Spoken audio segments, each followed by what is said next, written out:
It was supposed to be the happiest period of their lives.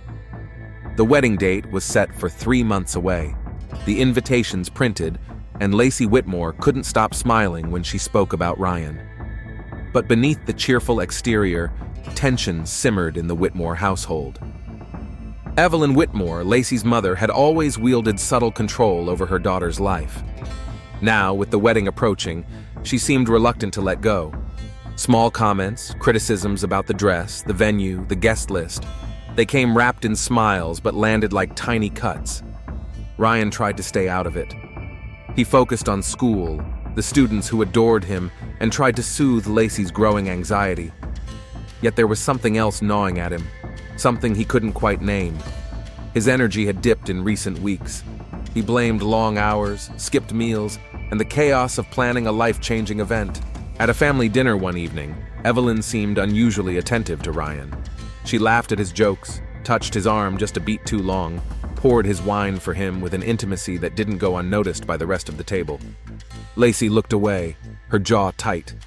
That night, Ryan had trouble sleeping. The next morning, he found an anonymous note tucked under his windshield wiper. "She's not what you think." He crumpled it up, telling himself it was a prank. Still, he couldn't shake the feeling that something was very wrong, not just with Evelyn's behavior, but within his own body. A low-grade fever, night sweats, exhaustion symptoms. He couldn't ignore much longer. Ryan finally scheduled a doctor's appointment after collapsing in the teacher's lounge one afternoon. He brushed it off with a laugh, blaming dehydration, but inside a seed of fear rooted itself deeper. Blood tests were ordered. The doctor, a soft-spoken man in his 50s, promised to call when results came in. That evening, Ryan hesitated before mentioning the incident to Lacey. He found her curled up on the couch, scrolling through bridal magazines. The stress lines on her face, new, raw, made him decide to keep it to himself for now. There was already enough pressure. A week later, Ryan sat in a sterile examination room, tapping his foot anxiously against the tile floor. The doctor entered with a file tucked under his arm and a heaviness in his expression that made Ryan's stomach drop. "Ryan," he began carefully, "your tests showed something unexpected. You tested positive for HIV." The words didn't register at first. Ryan blinked, feeling as if the ground had shifted underneath him. "That's not possible," he said hoarsely. "I've only been with Lacey. We're getting married." The doctor offered him a strained look of sympathy. "I know this is overwhelming, but it's important we start treatment right away, and you'll need to have a conversation with your fiancé." Ryan stumbled out of the clinic, the diagnosis burning in his mind. Shock turned to panic, panic to shame. Where had it come from? How was this happening? He sat in his car for what felt like hours, replaying every moment of the past year. Had Lacey cheated on him? The thought was unbearable. But his mind also drifted somewhere darker, to Evelyn.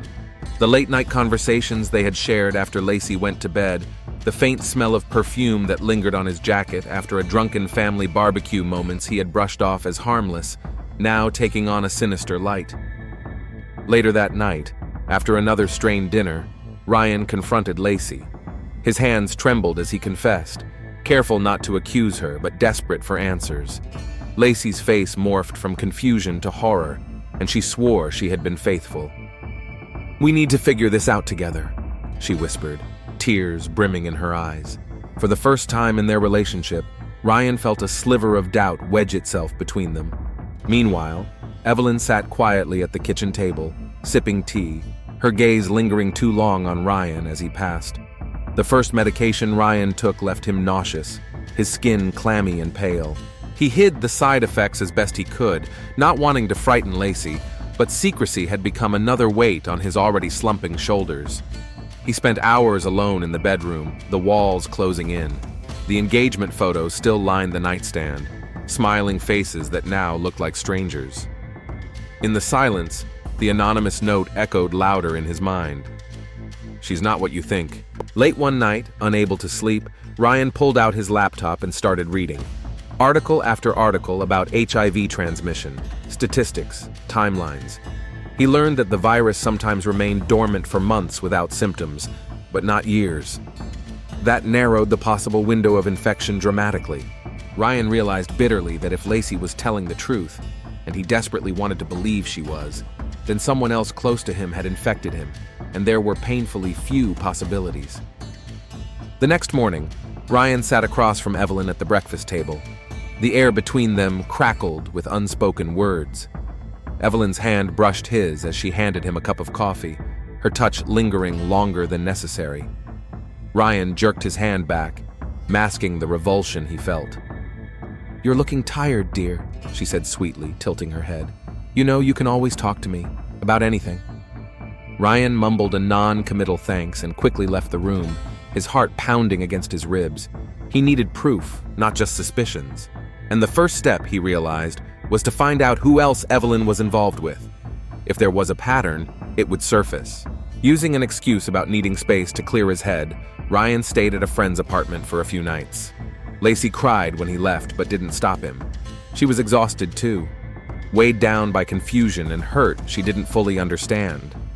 At his friend's place, Ryan combed through public records, gossip sites, anything that mentioned Evelyn Whitmore. The more he dug, the darker the picture became. There were whispers, anonymous posts in forums and old letters to the editor, accusing Evelyn of inappropriate relationships with younger men in the community. No official accusations, no arrests, just rumors. But one name kept popping up, a former bartender, Evan Reese, who had mysteriously left town 5 years ago after rumors of an affair with a married woman. Ryan stared at the screen, his pulse racing. Evan had been 24 when he left, just a few years younger than Ryan was now. Evelyn, at the time, had been 50. Ryan didn't sleep that night. The pieces were starting to fit together, and he didn't like the picture they were forming. Ryan spent 2 sleepless days trying to track down Evan Reese. It wasn't easy. Evan had no active social media, no public records indicating a current address. It was as if he had vanished after leaving Eastbrook. Ryan's only lead came from a grainy, outdated Facebook post that suggested Evan had moved to a neighboring town called Stillwater. Desperate for answers, Ryan made the hour-long drive to Stillwater. The town was even smaller than Eastbrook, a scattering of storefronts and tired homes clinging to Main Street.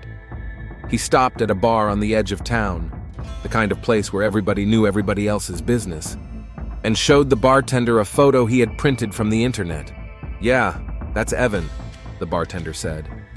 "He used to work here, moved up north a couple of years ago after his mom passed." Ryan pressed for more, but the bartender just shrugged. Left without much of a goodbye. Some say he got into trouble back in Eastbrook. "Trouble how?" Ryan asked, heart pounding. "Woman trouble," the bartender said with a knowing smirk. "Older married lady, messy." The confirmation sent a chill through Ryan's body. It was Evelyn. It had to be. He left the bar and sat in his car, gripping the steering wheel until his knuckles turned white. If Evelyn had infected Evan, if she had a history of secret affairs and reckless behavior, then it wasn't a stretch to think she had done the same to him.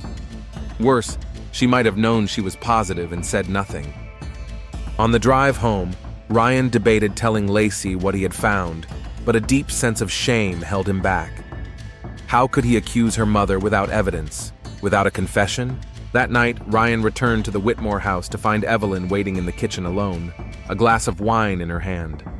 The dim light cast long shadows across the room. She smiled as he entered, but there was something different in her eyes. A tightness, a flicker of challenge. "You've been distant," she said softly, stepping closer. "You should know you can trust me." Ryan's mouth went dry. He muttered an excuse about needing sleep and fled upstairs, locking the bedroom door behind him. He stared at the ceiling for hours, feeling trapped in a house that no longer felt safe. Every touch, every lingering glance from Evelyn now seemed loaded with sinister intent. The walls of secrecy were closing in. The next morning, Ryan made a decision. He needed definitive proof, something undeniable, and there was only one way he could get it: a private confrontation. He would push Evelyn to reveal the truth herself. Ryan waited until Lacey left for work the next morning. The house was quiet except for the steady ticking of a clock in the hallway.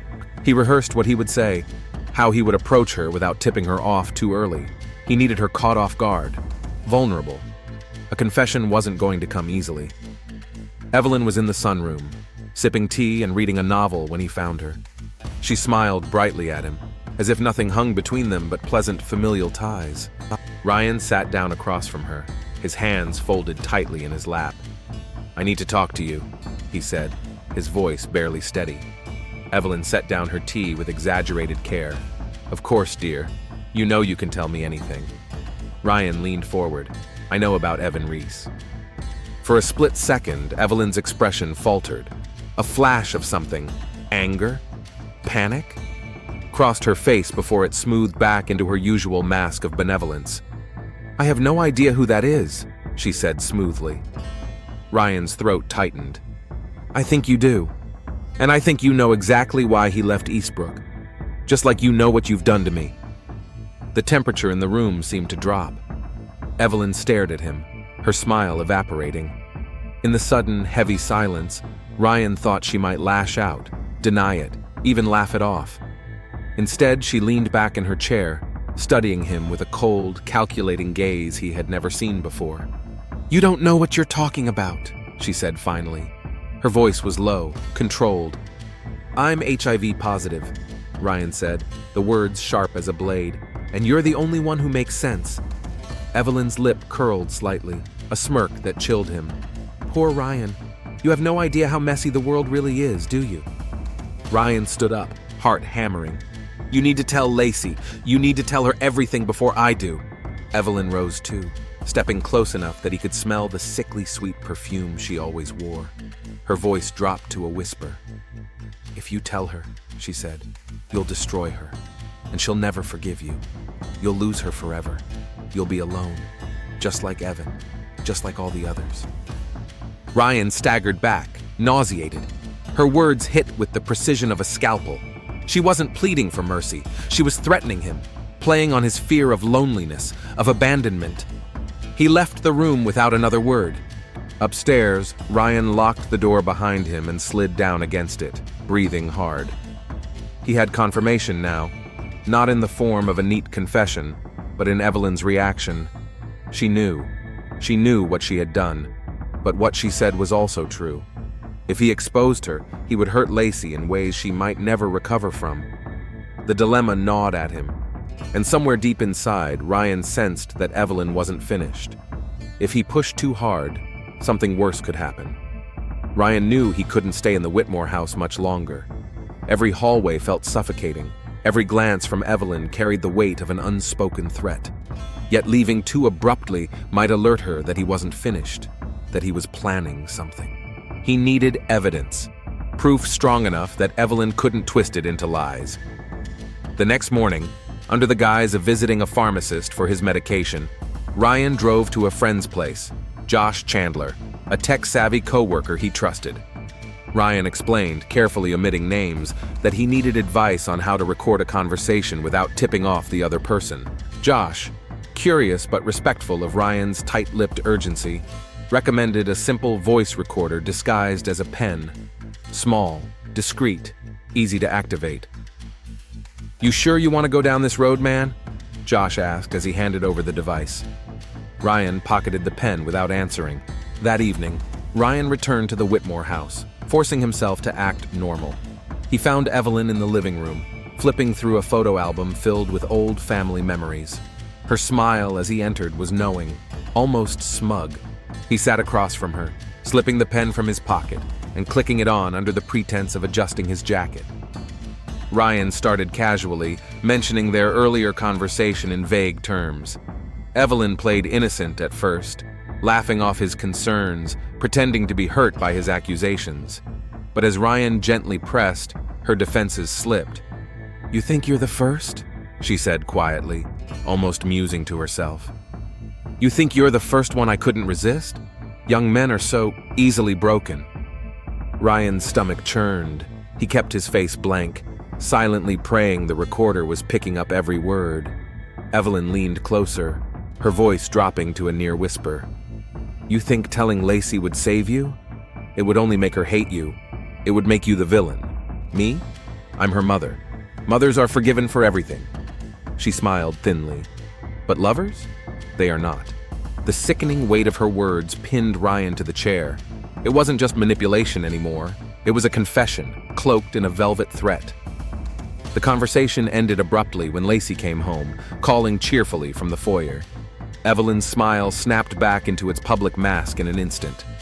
Ryan excused himself and bolted upstairs, heart pounding, the recorder still humming softly in his pocket. He finally had what he needed: proof. But exposing it would mean detonating Lacey's entire world, and deep down, Ryan feared Evelyn might not let him get that far. The next morning, Ryan locked himself in his car, parked 2 streets away from the Whitmore house, and replayed the recording through earbuds. Evelyn's silky voice sent a chill down his spine all over again. It was enough. Maybe not for a criminal conviction, but enough to make Lacey see her mother for what she was. He called Josh, his tech-savvy friend, and asked for help again, this time to make backup copies of the recording. Josh agreed without hesitation, though he didn't pry into the reasons. Ryan left with 3 copies, on a flash drive, on his phone, and stored anonymously online. With evidence secured, Ryan had to decide how to reveal it. His instincts screamed at him not to do it inside the Whitmore house. He needed neutral ground, witnesses, somewhere Evelyn couldn't corner him or twist the narrative. He made plans to meet Lacey at a coffee shop 2 days later, pretending it was just to talk about the wedding. He would show her the recording there, away from Evelyn's reach. Those 2 days were the longest of Ryan's life. Evelyn's behavior grew stranger, more invasive. She hovered whenever he was on the phone, asked pointed questions about where he was going, commented on how stressed he looked with a mock-concerned smile. One night, he caught her outside his bedroom door, listening. When he opened it, she didn't even flinch, just smiled and said she was checking on him. Ryan barely slept after that. By the time the meeting day arrived, he felt like a prisoner planning a jailbreak. Lacey showed up at the cafe, cheeks pink from the cold, still radiating the warm innocence that had first drawn him to her. Ryan's heart twisted painfully. She didn't deserve any of this. They ordered coffee, sat down in a booth by the window, and Ryan hesitated. Once he said the words, once he played that recording, there would be no going back. Everything would break. Taking a deep breath, he leaned in. "There's something I need to tell you, Lace. About your mother. About us." Lacey frowned, sensing the gravity in his voice. "Ryan, what's going on?" He pulled out the flash drive and his laptop, hands trembling. But before he could plug it in, his phone buzzed violently on the table. A message from an unknown number. "If you tell her, you're dead." Ryan's blood ran cold. He looked up and instinctively glanced across the street, and there, standing by a parked car, half hidden in shadow, was Evelyn, watching. Ryan stared out the cafe window, heart hammering, mind racing. Evelyn's figure, half obscured by the shadow of the parked car, didn't move. She simply watched, her presence a clear warning. "Don't you dare." Lacey touched his arm gently, her voice breaking through his terror. "Ryan, are you okay? You're scaring me." Ryan forced himself to smile, closing the laptop and slipping the flash drive back into his pocket with a trembling hand. I just wanted to tell you how much I love you," he lied, voice cracking slightly. "I've just been overwhelmed lately, that's all." Lacey relaxed a little, but her brows furrowed in worry. "You know you can tell me anything, right?" Ryan nodded but said nothing more.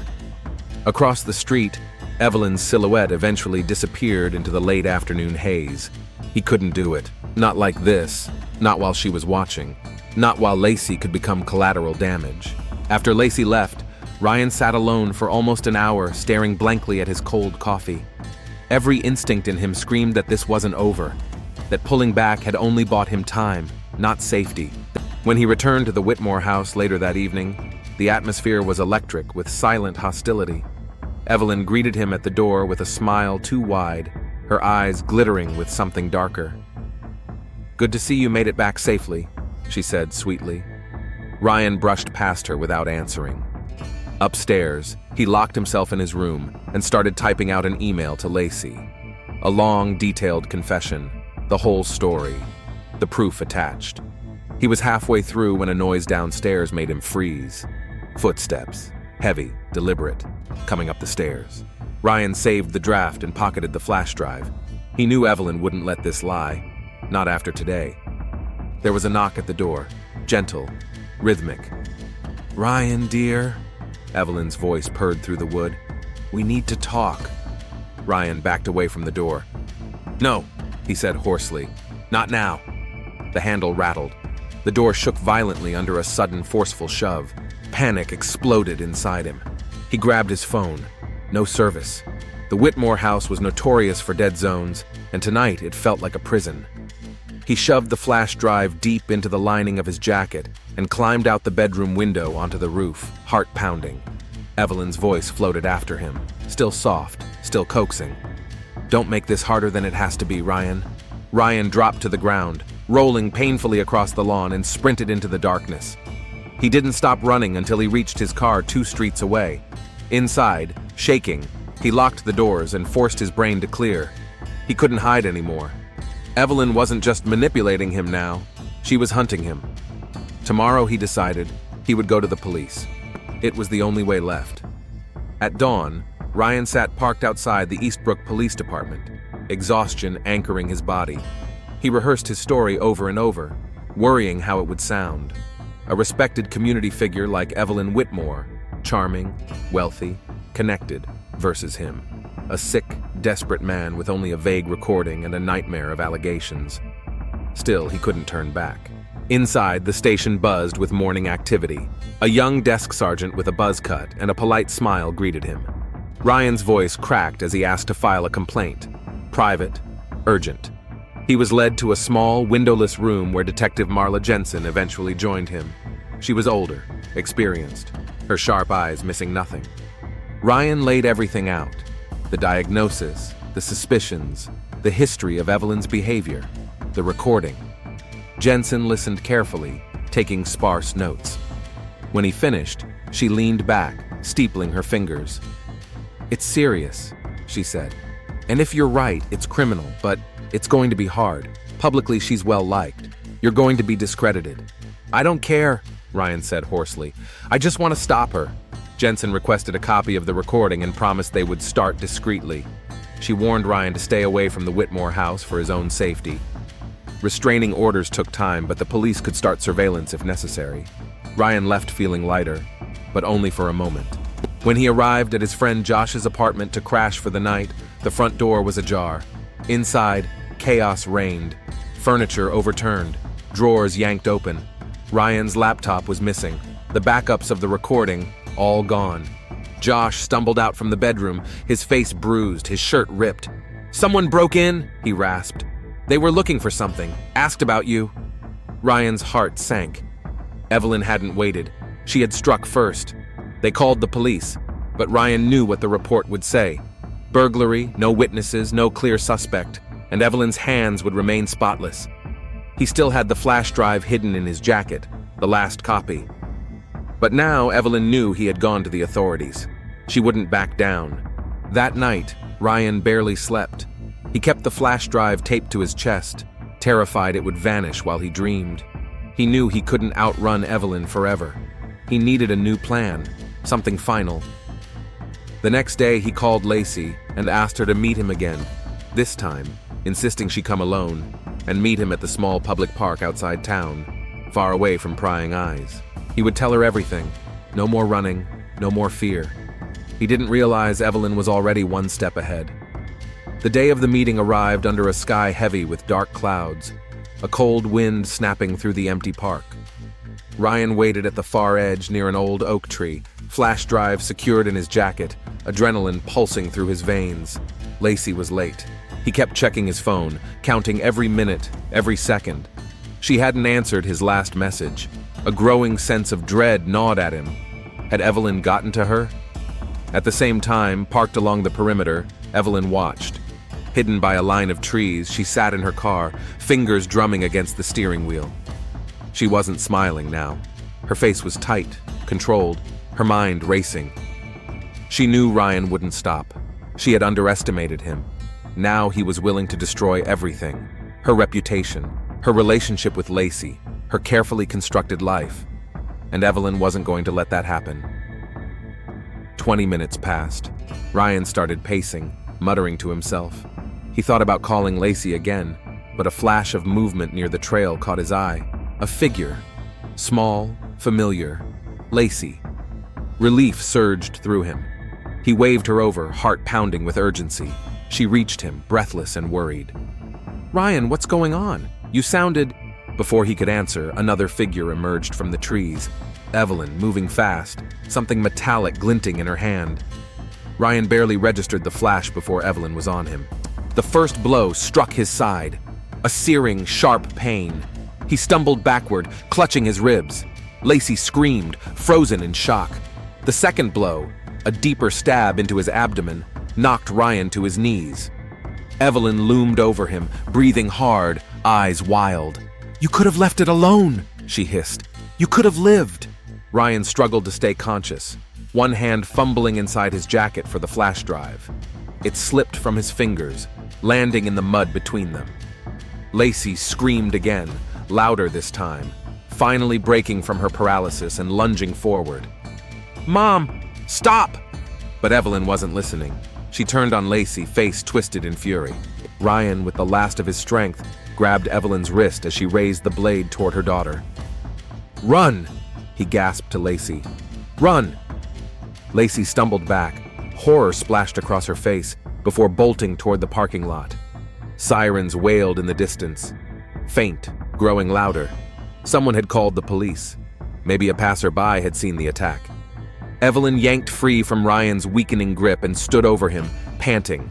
Her hand was still slick with his blood. Ryan collapsed onto the cold ground, vision swimming, the taste of iron filling his mouth. He watched as Evelyn hesitated, then turned and fled into the woods, vanishing into the gray mist as the sirens closed in. His last thought before darkness swallowed him was simple, agonizing. Lacey knows.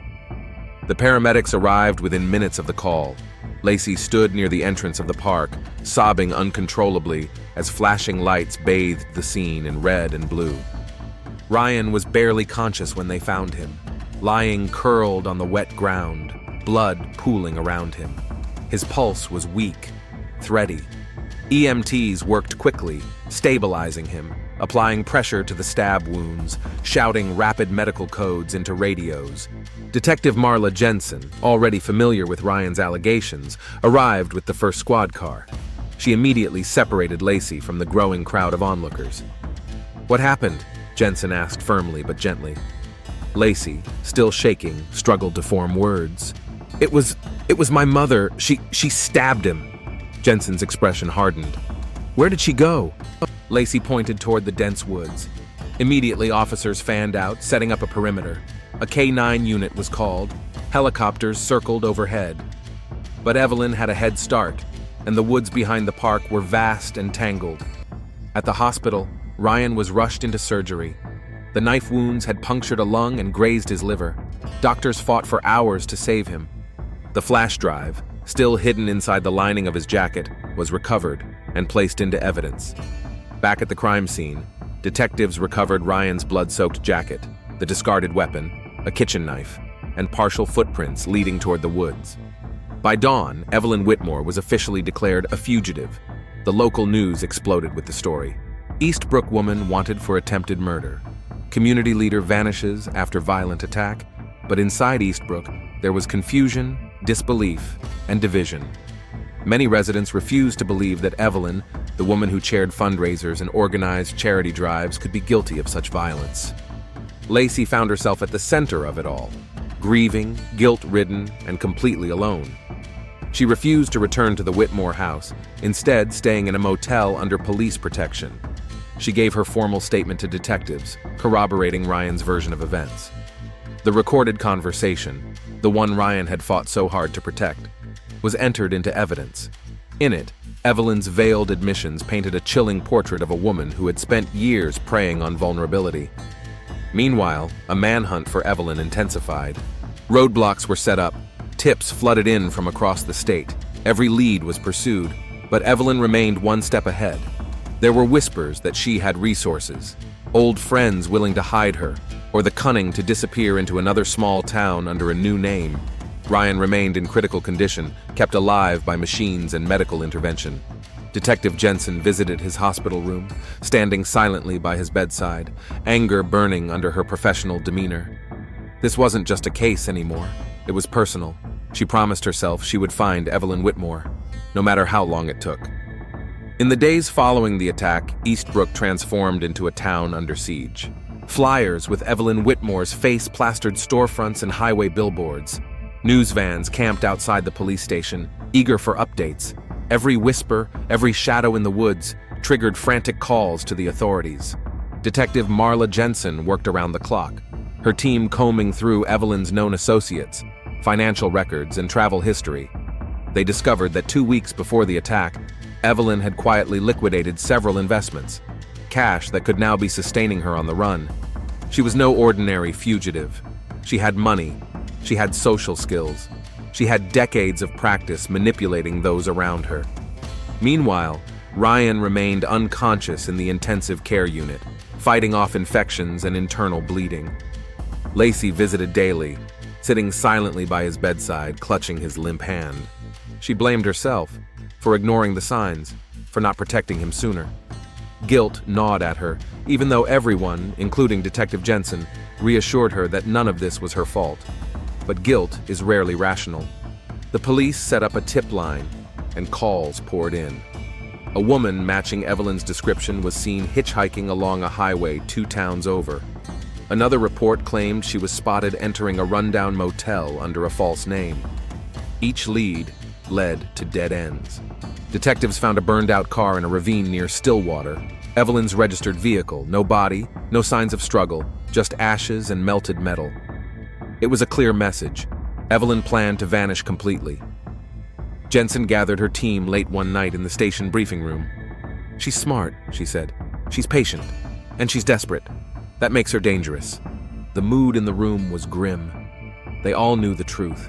Fugitives like Evelyn either disappeared forever or resurfaced violently when cornered. Across town, in a quiet motel room under police guard, Lacey couldn't sleep. The memory of the attack replayed relentlessly in her mind. Her mother's blade flashing in the gray afternoon light, Ryan collapsing, the cold fury in Evelyn's eyes. Her phone buzzed just after midnight, a private number. She hesitated, then answered. At first there was silence. Then a voice she knew too well, low and venomous. "You're making a mistake, Lacey. Blood is thicker than water." Lacey dropped the phone in horror. The call was traced immediately, but it was already too late. Evelyn had found her. Detective Jensen arrived within minutes, her face tight with suppressed rage. "She's not running anymore," Jensen said grimly. "She's hunting." The police moved Lacey to a secure location under heavier protection. Plans shifted from passive surveillance to active pursuit. Evelyn wasn't going to go quietly. The next time they crossed paths, it would end, one way or another. The call changed everything. With Evelyn's voice ringing in Lacey's ears, the facade of disappearance shattered. Detective Marla Jensen called in federal support, and U.S. Marshals joined the manhunt. Evelyn was officially labeled a violent fugitive with intent to harm. They traced the call to a cell tower near the outskirts of a rural village called Braxton Hill, a near-abandoned community 30 miles from Eastbrook. A once bustling mining town now hollowed out, Braxton Hill had only a few dozen residents, mostly older couples and transients living in RVs. Officers swept the town quietly, interviewing shopkeepers, gas station attendants, and the few who still passed through. At a general store, an elderly clerk recalled a woman matching Evelyn's description. She wore sunglasses the whole time, paid cash, bought canned food and bleach. Gave me chills, to be honest. That was enough. Jensen led a tactical team to a boarded-up farmhouse a few miles outside town, a property Evelyn's late cousin had once owned. The house sat at the end of a gravel road, surrounded by pines, rotting from the inside out. It was there, just before dawn, that they found Evelyn. A motion sensor placed at the rear window triggered a soft alarm. The team surrounded the house. Inside, Evelyn had been listening to a police scanner. She knew they were coming. She paced slowly through the dusty halls, a revolver in her hand. She wore no makeup, her hair tied back tightly, eyes dead calm. She moved through the house like someone rehearsing her final performance. As the officers closed in, Jensen took the lead. She had insisted on being the one to speak first. "Evelyn Whitmore, this is Detective Jensen. We know you're inside. You're surrounded. Come out with your hands up." There was silence. Then the front door creaked open. Evelyn stepped out slowly, arms raised, but not surrendering. In her right hand, just visible beneath her coat, was the revolver. "Drop the weapon!" Jensen shouted, gun drawn.